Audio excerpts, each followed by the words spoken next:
दरकिनार किया। बीजेपी ने अपने जितने बड़े दिग्गज नेता दिल्ली में थे सांसद, उनको उतार दिया मैदान, जैसे राजस्थान में उसने किया है।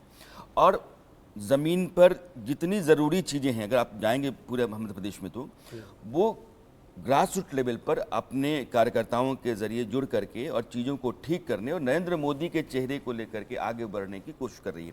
इसका फायदा राजस्थान में मिला है। मुझे लगता है कि जो थोड़ा बहुत एज बीजेपी ले जाएगी, कांग्रेस और बीजेपी के बीच में अब देर 5-7 सीटों या 10 सीटों का फासला रह रहा है, ये 10 सीटें बीजेपी अपने हक में ले जाए, इसकी खातिर नरेंद्र मोदी को वो मैदान में उतार रही है और उनकी रैलियों के जरिए बीजेपी उम्मीद करती है कि हम निकाल ले जाएंगे। बिल्कुल, आलोक जी के पास चलता हूं, इससे पहले कि मैं अगला आंकड़ा लूं, आलोक जी के पास चल रहा हूं। आलोक जी, अगले 10 दिन बहुत ज्यादा इंपॉर्टेंट होने वाले हैं। अब तक तो हमने देखा जो तस्वीर अब तक की है, आज की हम बात कर रहे हैं कि आज अगर चुनाव हो जाए तो हो सकता है कि ये पिक्चर हमको नजर आए। अगले 10 दिन कितने इंपॉर्टेंट हैं दोनों ही पार्टियों के लिए, और ये कितना डिफरेंस कर सकते हैं? देखिए, बहुत ज़्यादा, चूंकि निश्चित रूप से अब ज़्यादा तूफान की तरह से, जो कैंडिडेट्स को लेकर के जो झगड़ा था, दिग्विजय सिंह कमलनाथ का झगड़ा, यहाँ पर दो अंतर आप देखिए। इनके पास ये दो बड़े दिग्गज नेता, मैं मानता हूँ, बिल्कुल जैसे होता है ना द्रोणाचार्य दिग्विजय सिंह या कमलनाथ 80 के ज़माने के हैं। दूसरी तरफ यहाँ पर 5 शिवराज सिंह, नरेंद्र सिंह, कैलाश विजयवर्गीय, अरे पांचों मोर्चे के जो चारों क्षेत्र हैं, निमाड़, मालवा, ग्वालियर, ज्योतिरादित्य सिंधिया, मतलब इस तरह से जो घेराबंदी हुई है, इससे मुझे लगता है कि आने वाले समय में वो अपने जो जाकर के अमित शाह जी ने, प्राइम मिनिस्टर बार बार ये कह रहे हैं कि आप डोर टू डोर जाने की, हर एक के लिए जुम्मा है, 10 घर में आपको जाना है। ये कांग्रेस के संगठन में कमजोरी है। सर्वे ठीक है, मैं मानता हूँ कि बिल्कुल टक्कर है, बल्कि पहले कांग्रेस बहुत ज़्यादा एज दिख रही थी। ये थोड़ी टक्कर में कुछ दिनों में जो ये टकराव आया, राहुल गांधी और जो कुछ बचा कुचा है वो कभी इधर से खींच देते हैं, कभी उधर से खींच देते हैं, तो उससे भी लोग वहाँ परेशान रहते हैं कि महाराज उनको मत भेज दीजिएगा और ज़्यादा समस्या ना आ जाए।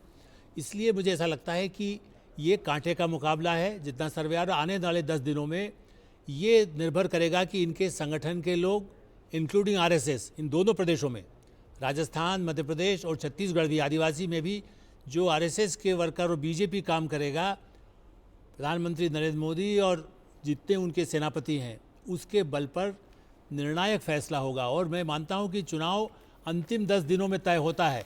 आज हम कितना ही ओपन पोल कह दें, लेकिन अंतिम क्षणों में भी खेल बदलते हमने देखे हैं बहुत बार, और लगता है कि कहाँ पासा था, अरे फिर कहते हैं सर्वे में 1% ये आ गया, ये जाति आ गई, वो नहीं होता, मूड बदल जाता है। ठीक है, ये सायरन बजा है, और सायरन बजने का मतलब है कि हमारा अगला आंकड़ा जो है, अगला ओपिनियन पोल वो तैयार है, और वो ओपिनियन पोल क्या कहता है उसकी फिगर इस वक्त हम आपके सामने रखते हैं। और अगला ओपिनियन पोल जो कि सी वोटर ने किया है, वो ये बताता है कि 113 से 115 सीट बीजेपी ले जा सकती है मध्य प्रदेश में, जबकि 102 से 116 सीट कांग्रेस के पक्ष में रह सकती है। तो यहां भी अगर आप आंकड़ा देखिए, हल्का सा मैं कहूंगा एज यहां पर आप देखिएगा कांग्रेस को नजर आ रहा है, लेकिन ये बहुत माइनर एज है। जैसा कि राणा सर ने भी कहा था कि 8-10 सीटों का अंतर जो है वो आगे आने वाले 10 दिन पाट सकते हैं। तो ये फिगर जो इस वक्त सामने आ रही है, जो दूसरा ओपिनियन पोल का आंकड़ा मैंने आपको रखा है, ये भी ये बता रहा है कि मध्य प्रदेश में इलेक्शन आसान नहीं है। मध्य प्रदेश में इलेक्शन इस वक्त फंसा हुआ है। एंटी इनकम्बेंसी फैक्टर हो सकता है, लेकिन फैक्टर दिग्विजय सिंह और कमलनाथ की लड़ाई का भी है, जो जनता समझ रही है। मेरे साथ 3 खास मेहमान और हैं, उन खास मेहमानों को इंट्रोड्यूस करके फिर फटाफट सबसे एक रिएक्शन लेता हूं। मेरे साथ गोविंद मालू जी हैं, प्रवक्ता हैं बीजेपी के, वो साथ में इस वक्त जुड़ गए हैं। अब्बास हफीज साहब, प्रवक्ता कांग्रेस के, वो इस वक्त साथ में जुड़ गए हैं। और सरमन नगेले जी, वरिष्ठ पत्रकार हैं, वो भी इस वक्त साथ में जुड़ गए हैं। सर, आप तीनों का भी बहुत बहुत स्वागत है। लेकिन गोविंद मालू जी, सीधा आपके पास आते हुए एक रिएक्शन। अभी तक 2 मैंने फिगर्स दिखाई हैं, 2 ओपिनियन पोल अलग अलग एजेंसीज के,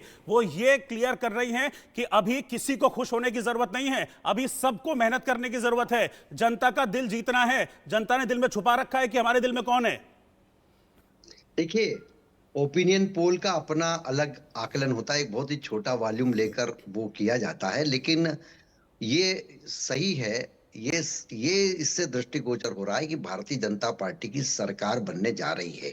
और ये अभी हम जो नीचे ग्राउंड रियलिटी है वो हम और हमारी पार्टी के लोग बेहतर जानते हैं। जो हमारे पास इंटरनल रिपोर्ट्स आती हैं, जो हम जमीन पर जाते हैं, और जो उम्मीदवार टू उम्मीदवार, क्योंकि अभी तो 10 दिन, अभी तो नाम वापसी हुई है कल, और अब ये 10 दिन 12 दिन बहुत महत्वपूर्ण होंगे। इसमें वोटर्स का मूड तो ठीक है, लेकिन जो फ्लोटिंग वोट्स हैं वो कहाँ जाते हैं, कैसे जाते हैं, क्योंकि जिसने काम किया है, हमारी कई सारी योजनाएं, कल वो जो लाभार्थी हैं वो उसमें परिपक्वता के साथ वोट करते हैं। तो हमें पूरा विश्वास है कि हम 150 से ऊपर की सीटें जीतेंगे। और ठीक है, ओपिनियन पोल भी लगभग ध्वनि